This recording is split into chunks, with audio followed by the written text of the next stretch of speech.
Bonjour à tous, j'espère que vous allez bien ce mercredi 12 novembre 2025. Je suis Benjamin, alias Black Wolf, et je vais vous donner mon avis sur le marché crypto aujourd'hui, et j'ai même envie de dire sur le marché depuis ces 2 derniers jours, car je n'ai pas pu faire malheureusement de vidéo hier. Donc j'ai sélectionné 5 articles à vous montrer. On va parler de régulation qui amène de l'adoption, et on va faire un focus particulier sur Uniswap, car il y a un sujet d'actualité dessus, et on va regarder au niveau du graphique ce que ça donne sur les objectifs de prix à venir. Et on va commencer avec un sujet qui concerne Coinbase. Donc là, on voit Brian Armstrong, le PDG, car il y a un sujet intéressant pour les petits porteurs, car on a Coinbase qui lance une plateforme de vente de tokens pour les investisseurs individuels. Donc ça permet d'accéder à des projets, de vente de tokens primaires. Donc c'est avant la cotation de ces tokens. Donc c'est une première qui est aussi large depuis la période des ICO, sur la période 2017-2018 aux États-Unis. Et le premier projet à utiliser cette plateforme, ce sera le projet Monad. Et c'est une vente qui va se dérouler du 17 au 22 novembre. Il sera possible d'en acheter avec de l'USDT, de l'USDC, pardon. Et voilà, il y a un algorithme qui est en place et qui va privilégier les plus petits ordres. Donc ça, c'est bien pour les petits porteurs, les petits investisseurs. Si vous partez avec même 10 USDC, il sera possible d'en acheter et vous ne serez pas spoilé par les plus gros investisseurs qui peuvent mettre des dizaines de milliers de dollars, par exemple, sur le projet. Donc, à voir ce que ça donne à l'avenir, mais c'est déjà un bon sujet déjà de se positionner avant que les cotations se fassent et que les prix explosent par la suite. Donc ça, c'est déjà un premier point pour l'adoption à venir sur la crypto. On a ensuite un autre sujet sur l'Ether, où on apprend que pour Wall Street, donc il y a l'ancien dirigeant de BlackRock qui affirme que l'écosystème Ethereum, c'est la blockchain sur laquelle les institutions elles peuvent faire confiance, parce que il y a une sécurité, il y a une liquidité et il y a des usages à travers les smart contracts, les stablecoins ou la tokenisation, qui fait que ça se distingue clairement des autres blockchains. Et tout ça pour dire que Ethereum aujourd'hui, c'est vraiment le centre de l'écosystème crypto pour les projets, car il y a énormément de projets qui se construisent dessus, et c'est un incontournable, et c'est pas pour rien que c'est la deuxième capitalisation au monde derrière le Bitcoin. Donc ça c'est quelque chose qu'on savait déjà, mais c'est bon signe pour la suite sur la hausse du prix. On apprend aussi que la Chine a repéré des mouvements de crypto, parce que les États-Unis, ils avaient, comment vous dire ça, ils avaient récupéré des BTC. Donc il y a eu un rôle dans un hack de Lubian. Donc c'est une plateforme c'était une plateforme de mining pool. Et ça date de décembre 2020. Et les fonds, ils étaient dormants depuis 4 ans, et ils ont été topés comme une adresse de US government. Et la Chine a repéré des mouvements là récents sur ces BTC. Donc on parle de plus de 120 000 BTC qui ont été volés. Et puis là, on voit toute la liste ici qui apparaît. Ça a été topé, ouais, US government. Et ça, c'est tout ça pour dire que tout est traçable sur la blockchain. Et puis les grandes institutions, enfin même les pays, là on parle vraiment de pays de superpuissance mondiale, ils ne passent pas à travers la trappe. Et ça, c'est quelque chose qui peut être un autre conflit après les conflits commerciaux, voilà, les conflits armés.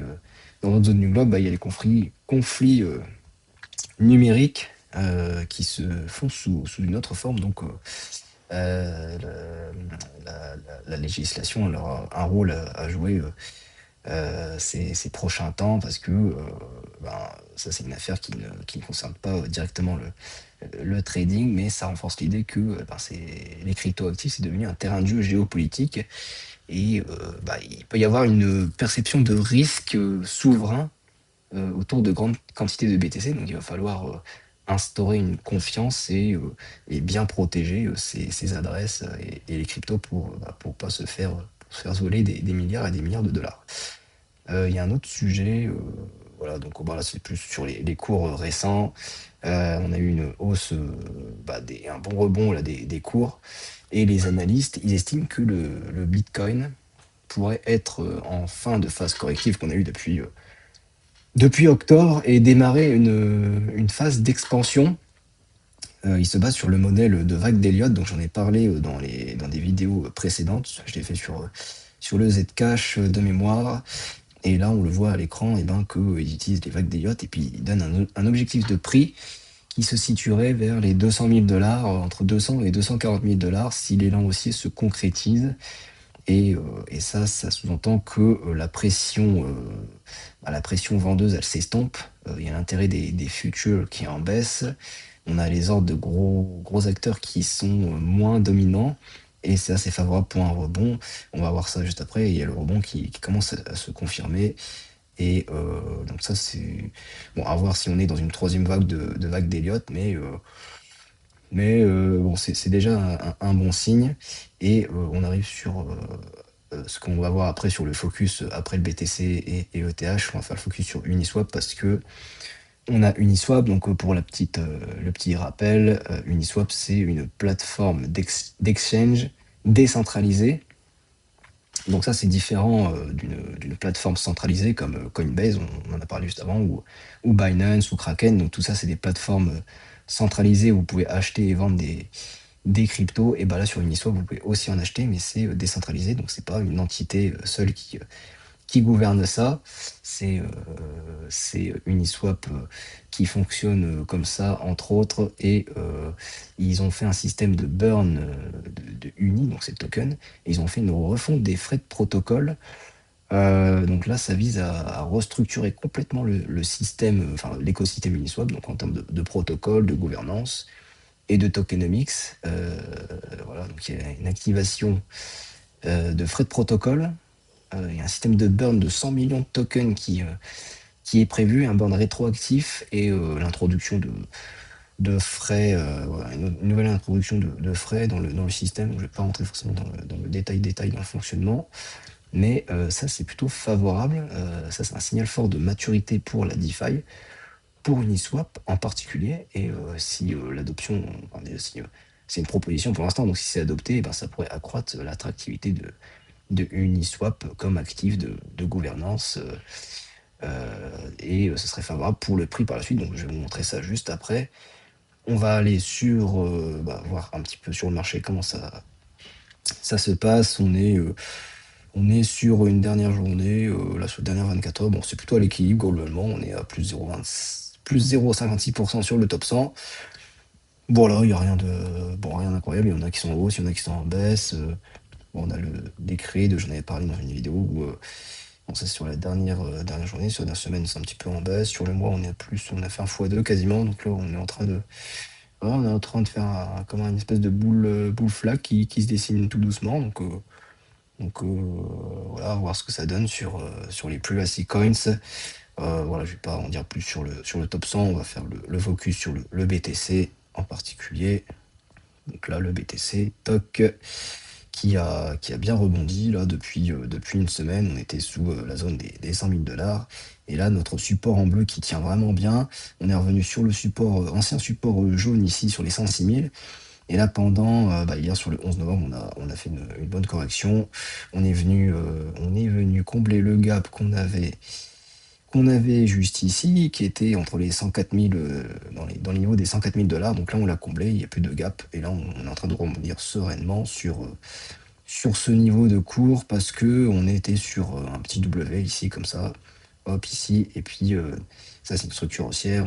On est passé vers le haut et là, on a fait un pullback dessus. Donc là, on est en train de repartir dans le haut. Donc ça se construit de manière sereine et dans une logique de remontée haussière. Donc ça, c'est un bon point. On va passer sur le TH maintenant. Bon, voilà, c'est exactement le même cas. On a le W ici, on est on est venu le breaker, on a fait le pullback et là on est en train de repartir sur une hausse qui est saine. Donc c'est un peu le même schéma, mais on n'est pas venu taper directement les 5600, on a arrêté un petit peu en dessous, mais ça va être le prochain objectif, ça va être les 3000, les 3700.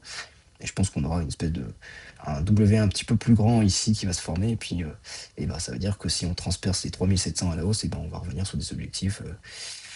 Déjà sur les 4000, l'ancien support qui était, enfin ancienne résistance qui était ici, les 3900, et puis après ça serait parvenir sur les 4200 pour réintégrer le gros canal. Le gros canal en jaune qu'on avait avant, donc bah, on revient sur un système de hausse, donc ça c'est un bon point. Et je vais terminer sur ce qui peut intéresser ceux qui sont sur le projet ou qui veulent rentrer dedans, c'est sur Uniswap. Et bah, effectivement, depuis qu'on a eu le sujet d'actualité, je pense que c'était le lundi qu'on l'a eu, bah, on a eu une grosse bougie de 30% de hausse. Donc là, actuellement, on est à 8,50$ sur Uniswap. Et si je regarde un peu en arrière comment ça se passe, bon, bah, on a eu un super pump là en 2021. Donc sur le précédent bull run, on était monté dans les 45$. Quand je regarde un peu le plus haut, là, tac. Et depuis, sur le bear market, et ben, on est descendu sur les 3$, même les 4$.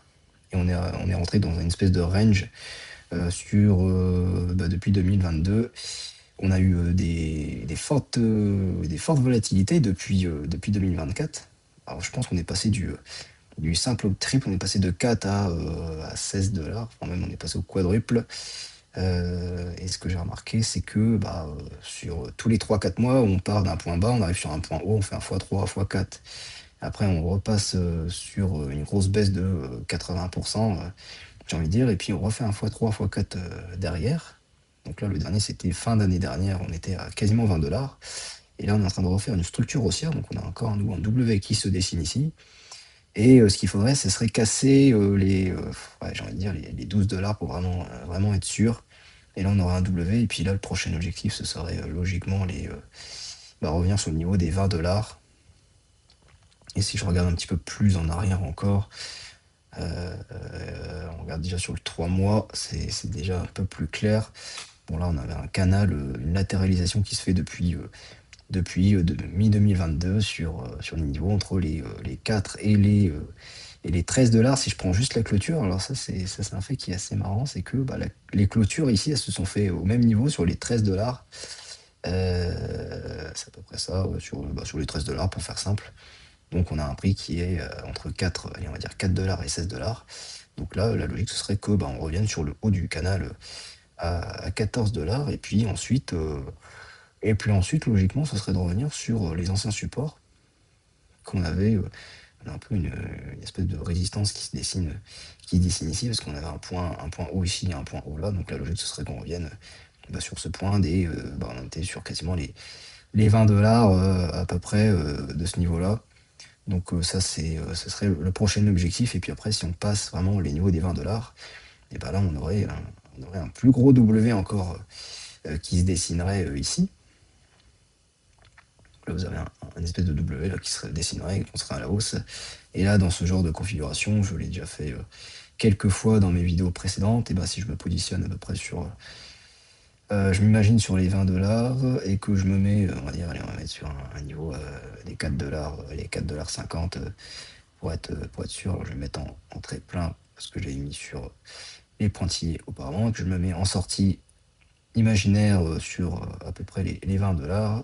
Hop, et ben ça veut dire qu'on atteindrait des prix autour des 35$ à l'avenir si on break bien vers le haut. Donc ce serait un objectif pas trop mal quand même. On ferait sur des multiples. Des multiples, on fera un x4, on fera un x4, on va dire, depuis les prix actuels. Donc, voilà, si on a une nouvelle jambe haussière en 2026, et ben on atteindrait les 35$ si on break les objectifs 1 à 1, donc déjà revenir sur les 13$, les 20$, et puis hop, on irait sur les 35 ensuite par la suite.